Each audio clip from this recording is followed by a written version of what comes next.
Hi, and welcome to today's webinar. It's great to have you here. I'm Jonathan Reynolds. This is Mike Kinsey, and we're going to take you on a wild, fast journey today with a massive download of some really cool information. This is a part of, we call this on the head, a 2D look at decoding your candidates, but it's a part of a whole series on the 3D look, all the dynamics of what it comes to having a great person on your team, bringing the right people in, and retaining, engaging, and developing those people. Our mission at Titus Talent is to empower companies to make the best attraction, engagement, hiring, and development decisions to meet their organization's people and performance objectives. That is a mouthful, but it is the most complex thing that many companies have, this thing called people. And we are passionate about people and helping companies with everything people. We're not an HR company, but we're a talent strategy firm.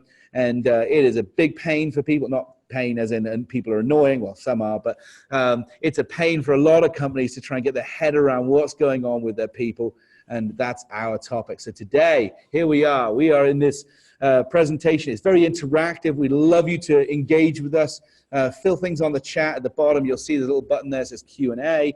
You can write your questions in there, and we're going to do our best to stick to time. We're going to fight pretty hard on that one, but if there are questions that we can chime in as well as you have questions, please do. If we don't get to them at the end, I'll be in touch, or Mike will be in touch with you and answer your questions electronically. So again, thanks for being here. I am going to just give you a picture of the series we're on. We like to look at everyone as the whole person, and we say there's three major components of people that make them up in the workplace and in the work environment. One is the head, the way somebody thinks, their cognitive, their behaviors, how they ramp up, their intrinsic, the way they were born and developed, and we're going to get into that today. The other two ones, we have a separate webinar on the heart, which is all about value alignment and making sure somebody fits with the company values and their values align with yours.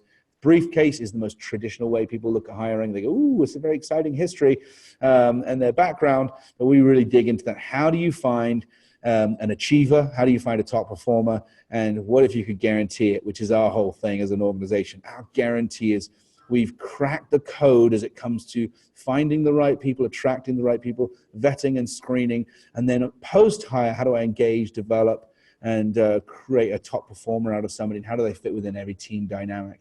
And so it's all about the whole person. That's what we're looking at today. Our focus is on the head. So I am going to hand over to Mike Kinsey. He's our National Practice Director with Predictive Index, and he's here to talk to you. So over to you, Mike. I'm sure I'll chime in. It's hard for me to stay quiet, but there you go. Thanks, Jonathan. Thanks for having me on here today. So really what we're looking at today here is the head, out of the head, heart, and briefcase. It's more than just a profile. So when people tend to look at their candidates, they're looking specifically at their LinkedIn profile or their resume, and it can tell a lot about the story. But if we're looking at this in three parts, head, heart, and briefcase, it's only 33% of the equation is what fills up their briefcase, that professional experience.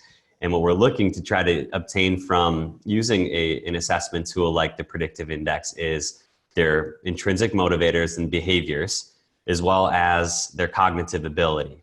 And so let me just define those two just to make sure that there's some clarity. So behavioral assessments, it's not a personality test, right? There's millions of different personalities and people are extremely complex. And so we don't want to just put somebody into a bucket. We're really looking for those behavioral tendencies that are innate within us. It's not often that you see somebody who's wired to be an accountant go into a commission-only outside sales role, and vice versa. It's not often you see that high comfort with risk go into something where they want to sit behind a desk and do something similar day in and day out. So those natural behavioral tendencies are things we want to measure just to make sure we analyze job fit overall. The other aspect is that cognitive ability. And cognitive ability is often mistaken for intelligence or an IQ test. Really what this is it's measuring your ability to learn. And what is the stickiness of that information once you do learn that? And so that learning ability can be measured. It's one thing for an individual during an interview to say, hey, I'm really quick at learning. This helps you prove that. And so a big thing to take note of is we want to be careful of the pitfalls that we often run into by making some assumptions. And so number one, the giant pitfall that we often run into is really just looking at a resume briefly, the 6-second rule, right? This is a heat map of where our eyes tend to go when we do look at somebody's resume. We look at somebody's name, we look at their education, we look at their current role, we make a quick judgment. We know that there's hundreds of resumes that are often circulating per open requisition within your organizations. We make that assumption and we move on. And that's not the most predictive way or the most fair way of going about looking at these candidates that are coming through. It's not a rule, just so everyone realizes. It's the 6-second average naturally. You're thinking, whoa, I look at a resume for 10 seconds, you're not breaking any rules. But isn't that shocking that how fast people are looking at a resume and breezing past it over what they look at? I mean, it is a real pitfall. Makes me wonder why we spend so much time making our resumes look great if people aren't looking at them. Yeah. But Wait, have you been working on your resume, Mike? No, I should backtrack. So let's move forward. So we've got time spent preparing for interviews. That's a major pitfall as well. We've all been guilty of looking at, having our Outlook calendar reminder say 15 minutes, you have the person coming in for an interview, or your phone screen. And we only take about 10 minutes to prepare for an interview on average. That's just simply not enough time to fully understand and review that candidate and all the information. I'm not saying that I've ever done this, but sitting down with a candidate and saying, obviously I've looked over your history, but why don't you tell me a little bit about your background? Never done that. No. Of course not. The things we do to try and wing it through interview prep. All right, moving on. It sounds like nothing like my interview at Titus. So one size fits all interview. We've got people trying to use the same questions over and over again. We've got individuals that say, hey, I can tell in 5 minutes if somebody's going to be a fit within this organization. There's a lot of different things that kind of can get combined into this one pitfall that make it not predictive, right? So all these things lead us to say unstructured interviews are only 6% predictive of on-the-job performance. It's not very good, right? And that's why it's not shocking that turnover is extremely high within our market. And so some of the best predictors are going to be showcased, but let's start with the poor. So we've got 1% for education. People focus on, say, I only want somebody from X university. Well, it's only 1% predictive of actual on-the-job performance. GPA is something often really that's focused on for a lot of organizations, only 12% predictive overall. So you can see on the screen a couple of other poor predictors that really don't equate to the best process to fall. Now, obviously, all of this data combined, if you can get all of it, great. But usually we want to make sure that the candidate experience is still there and it's still high quality. And so integrity tests used a lot within the healthcare organization, and a highly structured interview can be about 34% predictive of on-the-job performance. And so the best predictor, though, that we've found is behavioral assessments combined with cognitive assessments. Individually, behavioral assessments alone are only 28% predictive of on-the-job performance. So if you're looking only at your current assessment tool as the end-all, be-all, you're really missing a big piece of the puzzle. Same with cognitive, it's about 30% predictive. So if you combine those together, you implement a much better interview process, 9 times more predictive of on-the-job performance. That's just astounding numbers that we really want to make sure that we drive home of why it's so important to analyze the head during the interview process. So the solution that we've come to is the Predictive Index. We've used other assessment tools in the past. The thing that we really love is not only does it help us predict that quality, but it helps us develop a proper roadmap to the interview itself. A big thing that's often missed is we look at assessment results and we make a biased decision based off of that. Does this sound good to us? And so we actually make sure that we have stakeholders that are completing a benchmark profile for us to take a look at and say, hey, these are the behavioral tendencies that we all agree on that we want to now compare that behavioral data against. And whenever there's misalignments, it's not to say that we want to just disqualify a candidate based off of that information.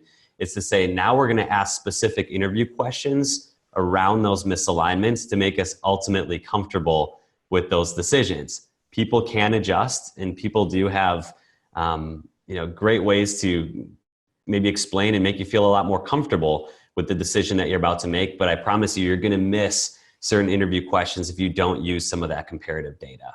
I think this is really important that you're hitting on here, Mike. One of the reasons why we have this really unique alliance with the Predictive Index, after looking at many organizations around assessments, we decided to have this alliance with them because of the platform that was empowering companies to make the best, not only hiring, but engagement, retention, and development. Remember, that aligns with our mission. And so really helped us to be able to help our partners, our clients with these things. But you think about it, 2 to 3% unemployment, the candidate and the employees out there in the driving seat. And everyone wants it to be customized experience to them, whether they go into Starbucks, they want it their way, their customized approach, making a career move incredibly different. And we need to actually, the best way of doing that is customizing it to the individual. A tool that within 6 to 20 minutes total, if you look at behavior and then you add in the cognitive, under 20 minutes, we can understand all about an individual and customize very, very simply an engagement. So taking them through this journey of come and potentially be a part of our organization, giving me interview questions and dig in, deep dive, which is customized as opposed to here's my traditional go-to interview questions. Powers my hiring managers now to understand people and how they match to the job. So we can say, where's the gap? And let's dig in here and look at self-awareness. Let's look at the ramp up. Let's look at the performance and history. And it really, really helps from the hiring. Then post-hire. Now it's an amazing customized engagement development tool, so I can work with people on one-on-ones, and I can work with them on coaching and their own progress and performance development. I can actually use their superpowers and their strengths to get the job done. And so that's why it's been phenomenal when it comes to employee engagement and retention. And people leave managers, and people, they don't leave companies. So to be known is super, super powerful for people. I'm known, I'm appreciated, I'm valued, and I'm used according to my strengths and my superpowers to get the job done and meet the company's mission. So I think it's great. But sorry, you were jumping into some recruiting nightmares, Mike, and I got excited. No, that's good. And I think you touched on a good point. Is obviously, 2-3% unemployment rate nationally, but internal turnover is much higher. It's at an all-time high. And so it's so important to be able to use a tool like this, not just pre-hire, but then post-hire, and making sure that as managers, we are actually being self-aware. We understand people's behaviors and their preferences and be able to manage accordingly. So just a story that comes to mind is obviously, let's look at it this way. Have you ever had a candidate say something amazing in an interview, but it didn't end up panning out, right? People are hired for what they know, but they're often fired for who they are. And so the story that comes to mind for us is somebody that we hired as a pioneer salesperson within our organization and starting a brand new division within Titus. We really wanted them to be that boots on the ground, high activity, really risk tolerant type of individual.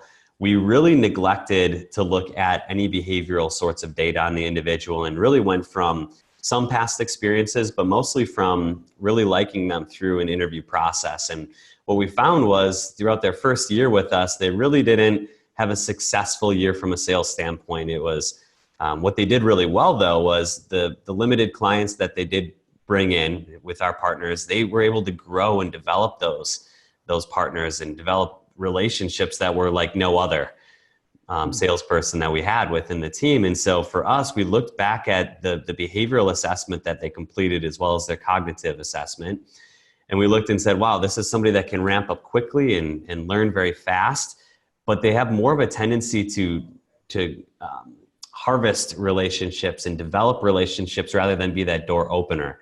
So being able to shift them into a role that was a better fit for them really helped them flourish overall. And it was something that it took us a year to figure out. We could have prevented some of that lost time. by having that ahead of I time. think we probably all, I mean, everyone has those stories. No one's perfect at hiring, but to empower us to have the right data to really dig into things is really, really important. One of the questions that just popped up here is, okay, how do I get to see this in a department level? Will it tell me who to hire? And I think many assessment tools out there that say, listen, we'll tell you who to hire. It's a great way of closing the deal because we think, oh, it's going to make me okay and take away. I don't have to do any of the work anymore. That is not Predictive Index. This is a tool that's going to really help you with some validated data. You know, this is all validated scientifically in 500 plus validity studies. And for us to go, okay, this is valid data, but it's going to help increase my understanding of this person here. Remember at the beginning, I said we did our research and decided to partner with Predictive Index. It was solely because we are a company that we set out to be the company who helps you with the quality of hire and the quality of development of people. And we wanted to be able to say, we can guarantee this person is going to be quality. Well, define quality is they did something, they did achieve or accomplish something in a period of time. So we say for 1 year, we'll guarantee 100% performance. The only way we could do that is not only understand the individual, but how the individual would fit within the dynamic of team. And so this is where I think is a really important component, which is understanding where this fits in traditional recruitment process, because most recruitment processes are completely broken and they don't fit with the war on talent that we're in right now. If I can understand who to hire and it adds to that component, actually, can I test drive a candidate behaviorally and cognitively and see what the dynamic would be, you know, simulated in my environment prior to them coming on board? I see the question here. Yes, can you do a demo? Yes, we will do a demo on this one. If you want to, you can let us know. Maybe we'll reach out to you afterwards. Very, very simply show you how this would fit within your organization. The behavior assessment takes about 5 or 6 minutes on average. There's a cognitive component, which is a time, 12-minute. But we can show you all of those things very, very quickly. It's a platform that you get to use. Predictive Index for post-hire engagement and team dynamics and retention is the reason that we went with this over other assessments. And I tell you, a lot of assessments out there, hundreds and hundreds, and you go, wow, that's so me. You know, yes, you put the information in there. Miraculous. But the question is, so what? The alliance with Predictive Index and Titus was very much a so what, now what? We can help with these areas that we're passionate about with the people, alignment, development.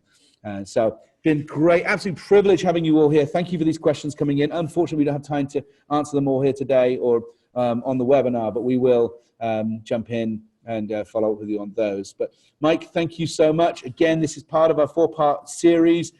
Today we're talking about the head, the behaviors and cognitive and how it fits in with the team. We're going to be covering the heart, which is all about value alignment. We're going to be covering the briefcase, how to hire top performers, guaranteed.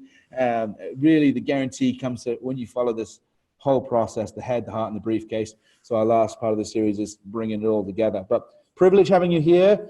Thanks for joining us, and we'll be on next week. And talk to you soon. Thanks so much. Bye-bye.